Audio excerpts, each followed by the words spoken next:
Jumpa lagi di Audio TV. Ya, kali ini kami ingin bahas secara sederhana mengenai Artificial Intelligence atau AI yang saat ini banyak digunakan. Sudah banyak teknologi berbasis AI yang bisa kita gunakan seperti chatbot, image generator, voice generator, dan lain sebagainya. Selain itu banyak perangkat di sekitar kita yang juga hadir dengan kemampuan untuk memanfaatkan AI. Sudah ada di smart TV, security kamera, laptop, smartphone, ada tuh ya. Untuk komputer, tahun 2024 ini bahkan sudah dikatakan sebagai tahunnya AI PC. Di smartphone, AI juga udah banyak digunakan untuk beragam fitur, mulai dari edit foto sampai penerjemah dan banyak lagi. Nah, proses AI di komputer, tablet, smartphone, ini bahasa kerennya disebut sebagai proses inference ya. Ini bisa dianggap sebagai proses berpikir atau pengambilan keputusan berdasarkan model AI yang sudah tersedia. Mulai bingung? Oke, gini deh ya. Inference ini sama seperti kita dalam kehidupan sehari-hari saat mau mengambil keputusan atau mau melakukan sesuatu. Misalnya nih, saya mau menggambar mobil misalnya ya. Nah, kita akan menggambar mobil berdasarkan pengalaman dari pelajaran atau pelatihan yang kita terima. Nah, pengalaman hasil belajar atau berlatih itu adalah yang namanya model AI-nya itu kalau sekarang ya. Jadi inference adalah kita saat mengambil keputusan atau melakukan sesuatu. Dan model AI adalah pengalaman yang kita miliki. Udah paham? Oke, kembali ke AI di perangkat elektronik sekarang ya. Nah, inference atau proses berpikir si AI ini memang bisa saja dikerjakan di smartphone atau laptop. Tapi untuk pekerjaan yang ekstra rumit dan ekstra detail tentunya akan butuh kemampuan pengolahan yang lebih kencang daripada yang ada di laptop atau di smartphone saja. Kalau inference-nya udah rumit dan model AI-nya juga sudah besar, anggap ini seperti orang yang udah punya pengalaman puluhan tahun gitu ya. Nah, mungkin kita sudah butuh komputer desktop yang kencang atau bahkan komputer kelas server. Komputer kelas server ini biasanya dipakai oleh layanan AI seperti ChatGPT misalnya ya. Dia butuh server besar dan tentunya tidak murah sama sekali karena ini melayani orang dalam jumlah sangat banyak ya dan bersamaan pula. Masalah akan timbul kalau kita butuh kemampuan AI super kencang, tapi data yang mau diolah ini nggak boleh di-share ke pihak luar, alias datanya rahasia. Nggak mungkin dong kita pakai solusi server yang cenderung umum dan bisa diakses semua orang seperti yang disediakan oleh OpenAI dan ChatGPT-nya itu ya, kalau datanya rahasia ya. Nah, lalu solusinya apa? Nah, mari kita bahas yang satu ini. Oke, semoga belum pada ngebul ya otaknya ya menerima info yang mengenai dasar AI tadi. Itu sebetulnya udah disederhanakan sekali loh ya. Oke, sekarang mari kita lanjut membahas mengenai perangkat yang bisa melakukan pemrosesan AI atau inference yang kompleks sekali, tapi tidak dengan menggunakan layanan umum yang tentunya bisa menghadirkan resiko keamanan ya. Nah, untuk kebutuhan seperti ini sekarang udah tersedia komputer kelas server untuk melakukan inference atau proses berpikir menggunakan model AI yang kompleks dan mungkin yang tidak bisa dihandle oleh laptop atau smartphone terkini sekalipun. Contohnya adalah server HPE ProLiant DL320 Gen 11 ini. Server ini menggunakan satu prosesor Intel Xeon Scalable generasi 4 atau ke-5 dengan jumlah core sampai 60 core. Kapasitas RAM-nya yang didukung itu sampai dengan 2 TB DDR5 5600. Ini adalah server low cost 1U 1P yang dioptimalkan untuk mendukung Edge AI termasuk untuk kebutuhan computer vision. Untuk kebutuhan tersebut, server ini bisa menampung sampai 4 buah GPU akselerator. Bentar. Edge AI, computer vision, apalagi ini? Nah, untuk menjawab yang tadi itu ya, dan supaya kita bisa menggali lebih dalam lagi, mari kita bahas aja langsung yang satu ini bersama dengan HPE dan Intel. Oke, sekarang kita udah ada kedatangan dua orang penting nih. Waduh. Ada satu Mas siapa dari HPE dengan Bayu dari HPE, kemudian dari Intel dengan Kamal. Posisinya di HPE gimana? Oke, saya di HPE adalah Country Compute View Specialist. Gitu. Saya bertanggung jawab terhadap semua produk-produk HPE yang berkaitan dengan server. Oke, kalau Mas Kamal? Kalau saya di Intel Enterprise Technical Architect yang memang sehari-harinya memang berhubungan dengan CPU gitu, server, data center gitu sih. Oke, kalau gitu mulai nih saya tanya-tanya nih ya. Oke. Soalnya biar pada ngerti semua juga biar paham. Tadi udah ngobrol-ngobrol soal AI lah apa segala macem, terus tiba-tiba jebret apa ada Edge AI ada apa gitu ya. Oke, pertama-tama dulu ya. Ini kan tadi saya sempat bahas soal HPE ProLiant DL320 Gen 11, ya kan? Katanya ini untuk Edge AI. Bisa jelasin nggak sih? Maksudnya Edge AI ini apa sih? Oke, jadi untuk itu mungkin saya lebih luas dulu ya. Kan kenapa sih ada istilah Edge AI? Ada juga sebenarnya gini, kalau kita ngomongin server atau compute ya. Compute itu kan bisa atau server itu biasanya disimpan atau ditaruh di data center, pusat data gitu ya. Itu yang selama ini kita tahu ya. Lalu ada juga server yang ditaruh di cloud. Ada public cloud, private cloud gitu kan. Itu berarti kan terjemahan dari di cloud itu terjemahan dari kita nggak tahu taruh di mana. Nggak tahu ditaruh di mana. Betul, di awan-awan. Nah, sekarang kita punya Edge AI, solusi untuk Edge AI. Edge itu karena penempatannya adalah di tempat di mana kita hidup. Contoh kayak misalnya ada di seperti kamera CCTV. Kamera CCTV ada di mana? Di rumah kita, di tempat kita hidup. Nah, di pinggir gitu ya. Pinggir banget. Jadi kalau server itu ada di tengah, ini di pinggir gitu ya. Oh gitu. Jadi edge, jadi senternya itu mungkin cloud atau apapun itu. Terus kalau ini edge berarti pinggir. Di pinggir. Nah, sekarang AI-nya. Oke. Wah, ini panjang nih. Ini bisa berjam-jam nih ya. Oke. Ya kita tahu ya banyak film-film juga yang udah kita tonton sekarang ya, AI yang disebut AI. Itu basically adalah teknologi ya. Sekarang teknologi itu bisa menyerupai manusia gitu.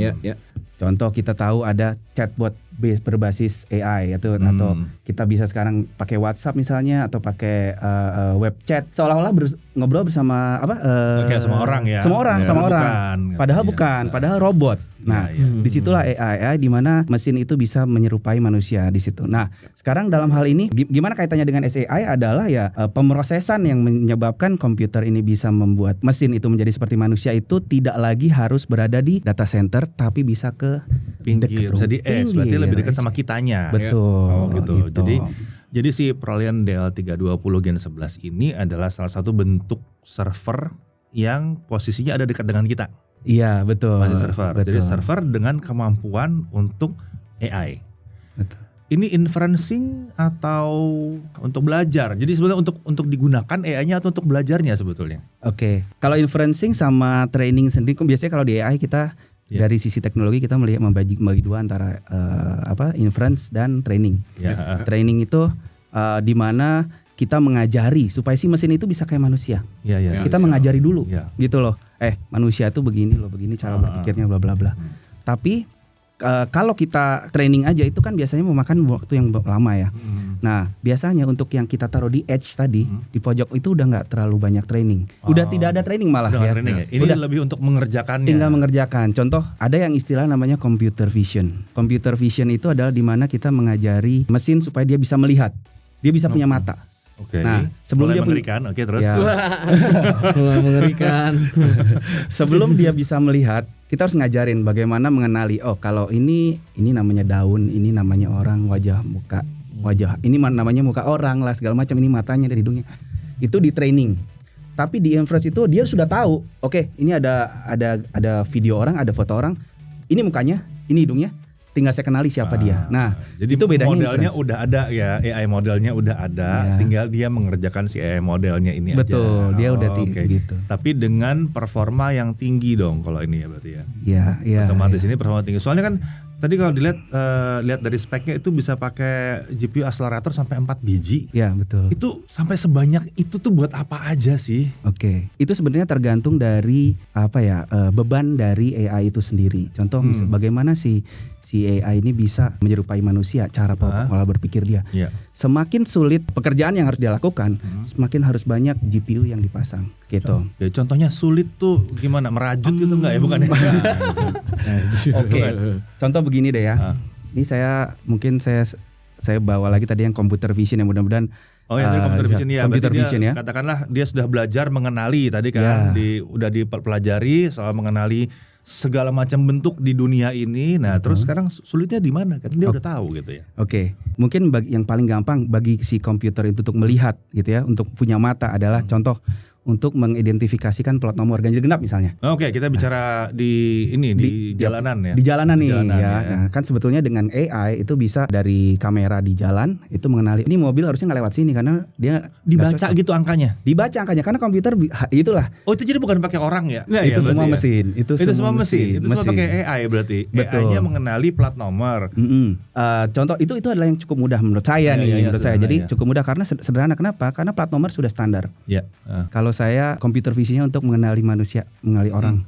Percaya nggak kalau kita orang Indonesia mungkin udah bisa bedain antara Mas Kamal, saya sama Om Deddy. Tapi kalau orang luar negeri kayaknya ini orang sama semua ya betul.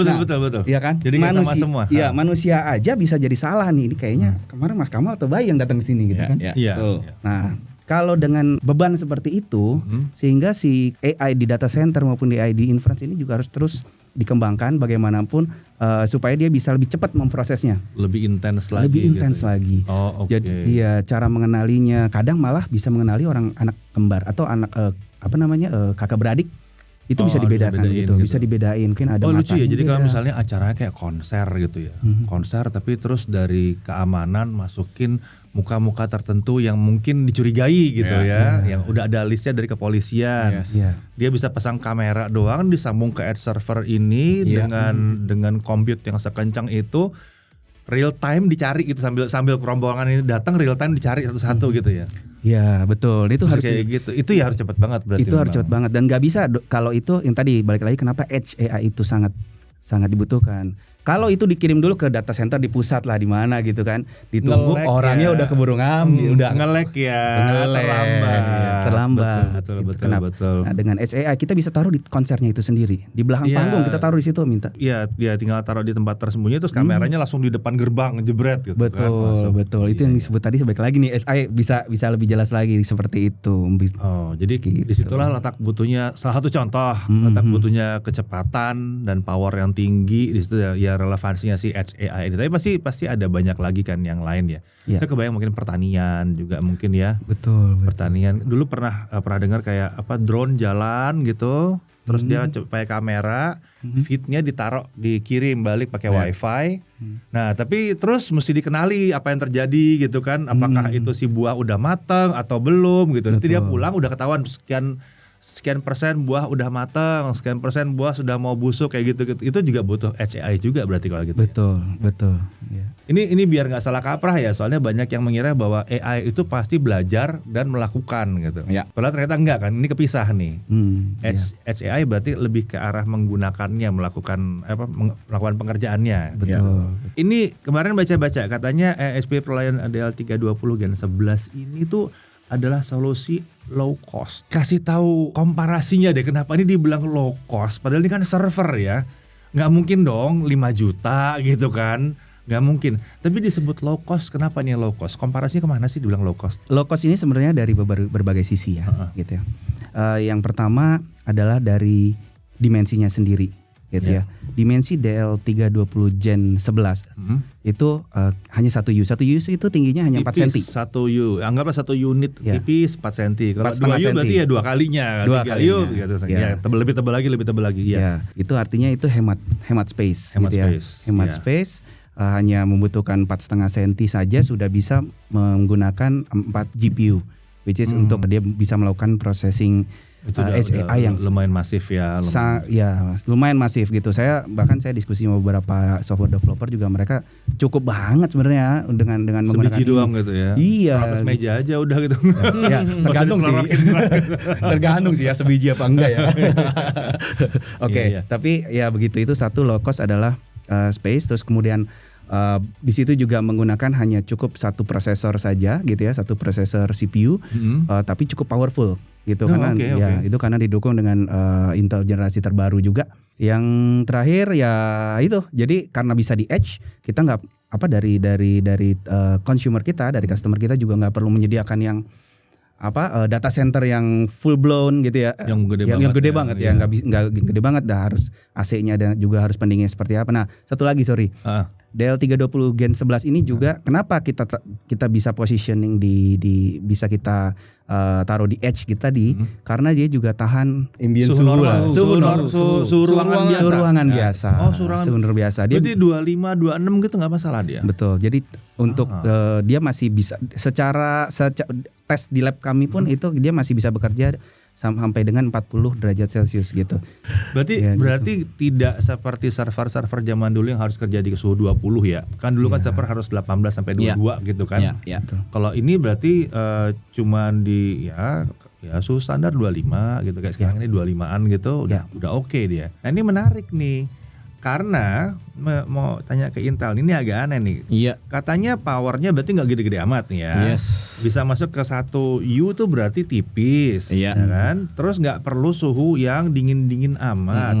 Tapi ini kalau saya baca-baca spek itu katanya si Proliant Dell 320 ini yang Gen 11 pakai Xeon Scalable sampai 60 core. Yes, betul. 60 core. 60 core. Betul. Oke, apa sih Xeon Scalable, bisa jelasin? Ya sebenarnya kalau Xeon Scalable itu sih lini prosesor dari Intel sih sebenarnya, lini prosesor Intel yang memang digunakan spesifik untuk kegiatan di pusat data atau data center, khususnya di perangkat-perangkat berbasis server gitu, kayak seperti si Dell 320 Gen 11 inilah gitu. Jadi memang CPU yang khusus digunakan di perangkat-perangkat tersebut. Kenapa dia bisa cukup? Karena tadi tidak hanya dari sisi HPE yang mendorong low cost dari Intel, juga CPU kita memang sudah sangat ready dan didesain memang untuk salah satunya fokus di workload berbasis AI. Kenapa? Karena kita memperkenalkan juga dari generasi sebelumnya, itu sebutnya Intel Accelerator sebenarnya gitu. Jadi si prosesor sendiri sudah punya akselerator. Yes, akselerator khusus untuk mengakselerasi performa workload berbasis AI. Oh gitu. Jadi dia sendiri udah punya akselerator. Yes. Ini masih bisa tambah lagi. Ini mungkin tergantung pengguna berarti yes, ya. Betul. Si Dell 320 tergantung pengguna. Dia pakai model AI-nya yang membutuhkan akselerator model apa gitu. Iya. Tapi Intel sendiri di prosesornya di Xeon Scalable-nya udah siap. Udah siap gitu. Dan kalaupun misalnya ngobrol kira-kira workload apa sih, hampir semua berbasis. Kita kan kalau AI kan kita kenal ada namanya framework gitu ya, atau software atau tools AI itu ada terkenal, ada mungkin kita bisa sebut 2, kayak ada PyTorch atau TensorFlow. Itu dua framework itu yang sangat-sangat favorit digunakan oleh para AI developer. Itu udah kita support di prosesor kita sebenarnya dengan kemampuan si akselerator untuk mengakselerasi performa AI berbasis framework PyTorch dan TensorFlow tersebut gitu sih Om. Tapi kalau udah punya kemampuan AI juga bisa-bisa itu 4 GPU-nya nggak penting-penting amat ya? Iya, sebenarnya iya. Jadi tergantung situasi dan kondisi sih sebenarnya. Tergantung situasi dan kondisi. Kalau memang situasi dan kondisinya mendukung secara performa sudah cukup sama CPU, kita menyarankan untuk menggunakan CPU saja. Lebih kecil powernya biasanya. Soalnya CPU pada dasarnya powernya akan lebih kecil daripada sebuah GPU, apalagi kalau 4 biji. Karena satu GPU aja itu powernya zaman sekarang sih biasanya lebih tinggi ya. Biasanya lebih tinggi. Cuma balik lagi kan ujung-ujungnya tergantung si softwarenya juga si model dibikin seperti apa. Betul. Berarti fleksibel sekali ini. Betul, nah itu si fleksibilitas itu betul. Fleksibilitasnya ini ya. Kalau basicnya biasanya yang paling kecil berapa core sih? Dari yang dipakai sama HP ini berapa core yang paling kecil? Intel sih kita support sampai 8 core sih. Kalau ngomongin 8 core sampai 60. Sampai 60. Untuk soket yang sama. Iya. Ini luar biasa sih soketnya sih. Terima dari 8 sampai 60 dan harus low power juga. Yes, gitu. Betul. Iya benar namanya scalable. Yes, bisa di scale. Bisa Kalau dari sisi keamanan ya gimana? Kalau dari sisi keamanan kita memang ada berbagai macam juga. Baik lagi si Intel si prosesor terbaru ini ada akselerator khusus memang untuk menghandle dari sisi keamanan. Ada sebutannya Intel TDX dan Intel SGX. Nah, 2 akselerator itu untuk mendukung keamanan dari sisi misalnya virtual machine-nya atau sampai dari sisi aplikasinya yang dilindungi gitu sih Om. Sisi pengendaliannya, manageability-nya ini kalau untuk pengendalian dari jarak jauhnya di Intel juga udah nyiapin buat ini berarti ya? Kalau untuk pengendalian jarak jauhnya tuh saya serahkan ke teman-teman HPE sih sebenarnya. Dari HPE ya berarti. Betul. Nah, ya itu mungkin salah satu teknologi yang kita sempat launching itu bersamaan dengan Gen 11 ya. Seluruh server kita ProLiant Gen 11 termasuk dalam hal ini adalah DL380 Gen 11. Kita punya satu teknologi baru untuk melakukan pengendalian jarak jauh, yaitu menggunakan HPE Compute Ops Management. Susah banget namanya. Lebih lengkap lagi, HPE GreenLake for Compute Ops Management. COM aja. COM. COM. COM, oke. Ya, jadi ini juga mendukung strateginya HPE bahwa kita juga tidak hanya melulu di data center, tapi kita juga bisa taruh server-server kita di edge tadi, yang di tempat kehidupan kita yang dekat kamera dan sebagainya. Nah, apalagi tersebar nih ya, kayak tadi di konser. Di satu konser mungkin pakai beberapa, anggaplah kita pakai ada 2 atau 3 server gitu ya. Kita taruh di konser, kemudian mau mengendalikannya, nanti ada admin yang datang gitu di belakang, aduh ini ngetik tadi colok. Kita pertama memanfaatkan kita punya ILO ya, integrated layout, yaitu yang chip yang terpasang di dalam server, dan dari ILO tersebut kita bisa konekkan ke jaringan dan menggunakan Compute Ops Management tadi COM tadi ya. COM itu adalah cloud based management sistemnya HPE. Dari situ setiap admin itu yang penting si ILO tadi bisa terkoneksi ke network, konekkan ke internet dengan tetap sangat menjaga security-nya. Itu admin bisa melakukan administrasi atau pengendalian jarak jauh itu dari manapun, dari tablet. Hanya dari tablet pun dia bisa. Iya, jadi maksudnya kan di loket gitu kan bisa aja ya, di loket terus sambil ngeliatin langsung gitu kan. Itu berarti bisa gitu ya. Betul. Asalnya mungkin bisa nggak dari lokal? Bisa, asal terkoneksi ke network. Itu bisa. Tapi bukan Compute Ops Management, karena ini yang ini mau bedakan kita justru. Compute Ops Management ini untuk memudahkan, karena kita punya harapannya ke depannya punya banyak edge server ini dan tersebar bisa di berbagai office. Kebayang kalau misalnya sebuah perusahaan besar gitu, atau sebuah perusahaan security mau handle beberapa mall besar. Ya. Iya kan? Berarti dia bisa taruh si edge servernya di Iya. setiap mall itu. Tapi pengendaliannya nggak hanya di mall itu doang, dia bisa di pusat juga ngeliatin server gue kerjanya apa ya gitu kan. Kebayang gitu. Berarti si fitur tadi bergunanya buat itu gitu kan. Target kita adalah bagaimana supaya memudahkan si admin ini bisa meremote betul. gitu dari untuk banyak server yang tersebar. Gitu. Jadi nggak perlu kan satpam setempat yang kita nemu orang nih telepon dulu, sama juga bohong kan. Panjang lagi gitu. Jadi yang di pusat udah langsung tahu, langsung bisa membereskan semuanya. Tapi katanya low cost ya. Tapi bisa macam-macam gitu. Kalau bicara soal low cost tadi, bicara soal efisiensi dayanya sendiri. Ini ada kiat tersendiri atau ada teknologi tersendiri buat efisiensi dayanya di server yang satu ini. Mungkin solusi pertama adalah jangan pakai GPU, pakai prosesor aja. Yes, betul. Bisa begitu ya. Tapi ada lagi nggak beyond that, atau ada kelebihan lain nggak yang untuk konsumsi daya ini sebetulnya ini juga nanti bisa diklarifikasi dulu sama Mas Kamal ya. Siap. Jadi ini terkait juga dengan teknologi dari Intel juga ya, yang mana sekarang semakin banyak core juga, tapi tidak nggak linear. Tapi saya tolong koreksi ya. Siap. Jadi yang bisa kami share adalah perbandingan antara misalnya nih generasi-generasi sebelumnya nih. Kalau sekarang kan udah Gen 11 gitu ya. 11 unit bisa diganti dengan 1 DL380 Gen 11. Bicara performance nih. Bicara performance. Berapa unit tadi? Dari 11. Gak salah nyebut. Bukan gara-gara Gen 11 itu berarti 11. Kebetulan. 2018 2019. Ya udah 5 tahun ya. Oke lah. Iyalah. 5 tahunan gitu ya. Berarti 11 unit bisa diganti jadi 1. Hanya 1 gitu. Itu jadi efisiensi di mana? Space kan? Di space. Di pendinginan, kebutuhan listrik, buatan listrik gitu, banyak gitu. Itu space aja udah jauh sekali. Betul. Listrik lagi, maintenance-nya lagi. Yes. Ya kan? Ya kan tau lah kalau maintenance kan. Ntar perusahaan kan pasti ada ya. Ada. Walaupun HP yang bikin, Intel yang punya teknologinya, tapi yang deployment, yang naruh di tempat kan ada perusahaan berbeda lagi nih. Betul. Iya kan? Yang naruh perusahaan berbeda lagi. Terus yang ngurusin dia bersih-bersihnya itu.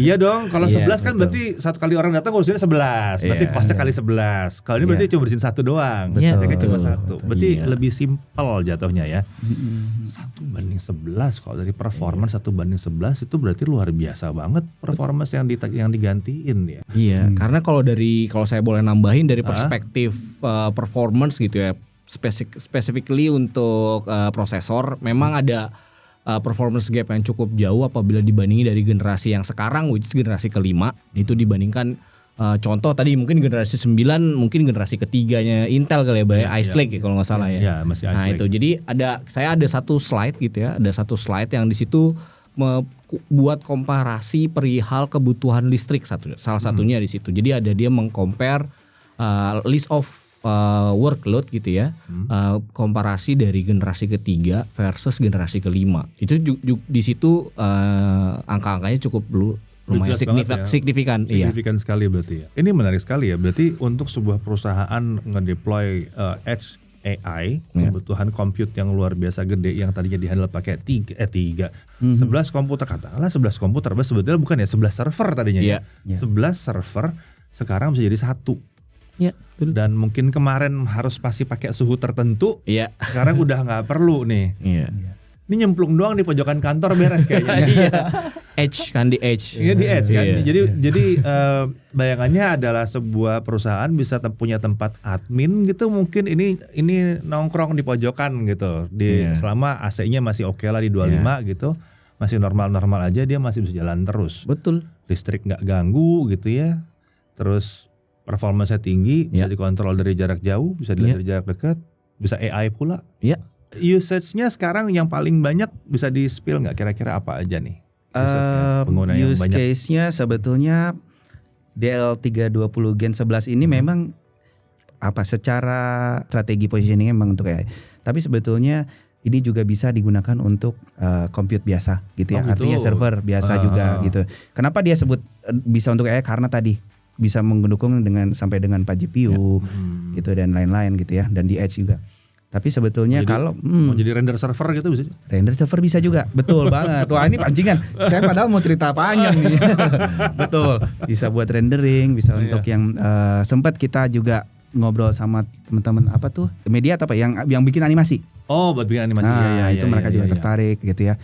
Ada yang membuat animasi buatan Indonesia, mereka juga sempat performanya sampai ngegantiin 11 komputer sebelumnya sih make sense.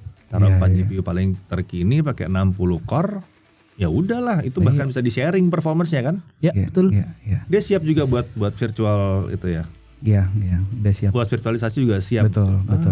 Udahlah, berarti kalau 4 GPU seorang satu handle bisa buat paling enggak 4 orang render 60 core, dibagi 4 masing-masing dapat cukup lah, masing-masing 15. Iya. Lebih dari cukup itu. Masih lega itu, masih lega. Iya kan, taruh di pusat aja, taruh 1-2 biji, yang di sini cuma megang dam terminal aja kan, ya ceritanya tin klien. Apalah ceritanya namanya mau. Nama kerennya apa sekarang dulu? Dam terminal. Gak enak ya lo pakai dam ya. Iya. Dam terminal, tin klien adalah komputer yang standar gitu. Terus ngedit dari situ. Ngedit 3D, ngedit video, ekspor, selesai ber. Atau malah sekarang pakai tablet aja ya, Om Brady ya. Bisa juga. Ya. Mas tapi kurang lega. Buat animator kurang lega. Kurang lega. Animator butuh layar gede-gede gitu. Jadi fokusnya di mejanya itu nggak perlu mikirin PC desktop yang gede. Taruh di pusat aja, taruh di tengah-tengah aja, rame-rame kerja. Lucu juga. Menarik. Jadi nggak cuman hanya buat AI doang, tapi bisa juga buat ngedit video, buat 3D, buat segala macam. Pada akhirnya segala sesuatunya yang ada di edge, ada di dekat si yang penggunanya gitu kan. Oke, kalau gitu lebih jelas lagi ini ya, dari AI-nya jelas, tapi kalau belum nyampe ke AI mau dipakai yang lain juga bisa. Tapi yang jelas yang paling menarik adalah peningkatan performance-nya ini loh. Yang jauh banget, 2 generasi naiknya jauh sekali. Subsidinya juga turun, ruangannya juga udah nggak jadi besar-besar banget. Betul. Ruangan yang paling penting nih. Nggak usah dingin-dingin amat. Iya. Oke, kalau gitu terima kasih Mas Bayu, terima kasih juga. Nanti kita akan lanjut lagi bahas lagi soal. Jadi kalau diundang-undang lagi masih mau ya? Mau dong. Bisa ya. Nanti kita bahas yang lain lagi nih. Server yang lain lagi nih. Ini kan baru mulai dari edge. Kita pelan-pelan sampai ke cloud. Wah. Menarik tuh. Oke, boleh dong. Siap. Ya. Oke, kalau gitu. Makasih banyak. Oke, semoga video ini membuat kita semua jadi lebih paham ya terkait mengenai AI yang emang semakin banyak hadir di sekitar kita ini dan lebih paham juga soal Edge AI ya dan segala macam yang terkait dengan server yang ada di Edge ini tadi yang udah dibahas tadi bareng-bareng dengan Intel dan HPE. Oke, kalau gitu sampai sini dulu pembahasan teknologi kali ini. Saya Dedi Irfan, jaga TV TV.